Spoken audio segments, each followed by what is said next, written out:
सिक्सरवा रे खोसही सिक्सरवा छोरा खोसही सिक्सरवा रे केकर तू मर्डर करबी खोसही सिक्सरवा रे धाई धाई गोली चलतो ही औरंगा दरवागे कभी धारा जैतो ना बादाम बहिन फरवागे धाई धाई गोली चलतो ही औरंगा दरवागे कभी धारा जैतो ना बादाम बहिन फरवागे मरतो मोरला भरवा तू छुपाई में पीछू अरवा रे मरतो मोरला भरवा तू छुपाई में पीछू अरवा रे धाई धाई गोली चलतो ही औरंगा दरवागे कभी धारा जैतो ना बादाम बहिन फरवागे धाई धाई गोली चलतो ही औरंगा दरवागे कभी धारा जैतो ना बादाम बहिन फरवागे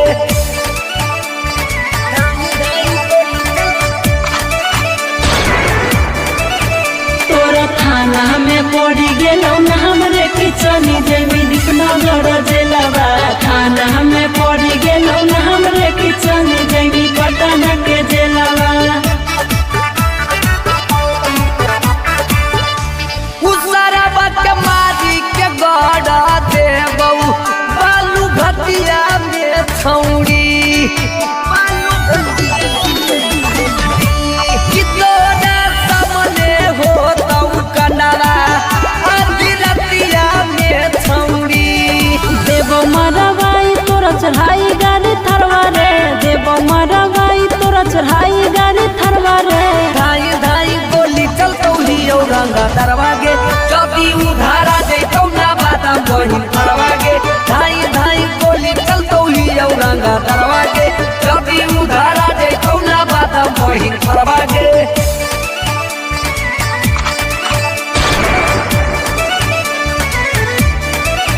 पीछे पड़ल हो पुलिस दिलावा रे छोरा तोरा लाग जत मिलवा पड़ल हो पुलिस दिलावा रे छोरा तोरा लाग जत मिलवा ये दौली के नहीं जानई न मामा हई बदान के पगली कि पेपर में जाई तो छापाई